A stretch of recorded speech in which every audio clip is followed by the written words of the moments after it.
There's this popular narrative of grit, but at the same time, grit can also, like, it can work against you, right? When you feel that I need to have grit and make this work, but you're chasing the right market or things like that. That's always like a hard thing to figure out where to draw the line. No, it truly is. I think and the other learning is that many times grit is great for the entrepreneurs. It may not be as good for investors. Like I Mm, think right. sometimes see what happens is that let's say if you have a small win, and this is the point of let's say where investors and entrepreneurs are misaligned. Let's say a company gets sold for $20 million. Let's say you invested in a company at $6-7 million, $8 million, right?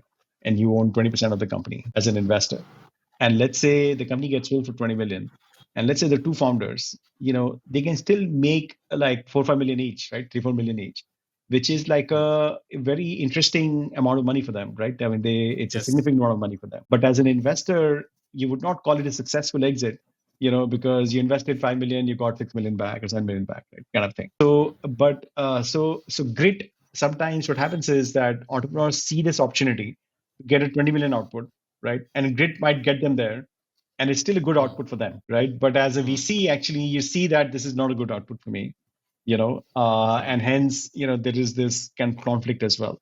So again, I think things are very contextual, and it depends on the vantage point you're looking at it from. yeah.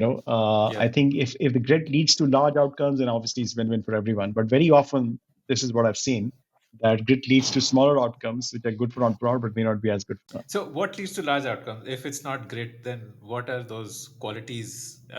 Just as an entrepreneur myself, I want to figure out what should I over-index on. It's not just grit. I mean, grit, like again, if you say that sort of just grit will not get there, but grit is an important component. On the other hand, you don't want to give up at the first opportunity, right, when things are not working, right? So I think grit is important, but it's not everything. Look, the formula again is a combination of many things, but I would say the big thing is finding that space and a viable business model in that space, right? A viable approach to that business. Like you can say, education is a large business, right?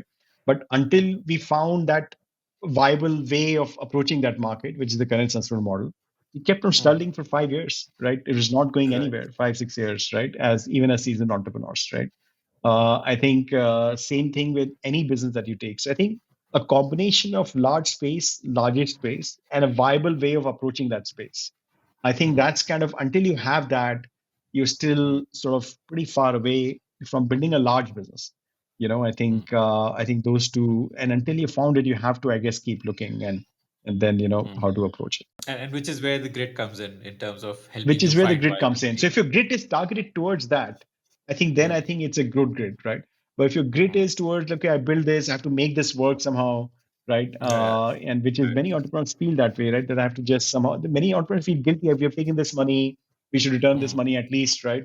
And I mm, get that sentiment, but I think mm, it's not about that, right? I think in many cases you have to really think sort of what you really want, what investors really want, and I think if you direct your grid towards that, I think that obviously makes a lot of sense.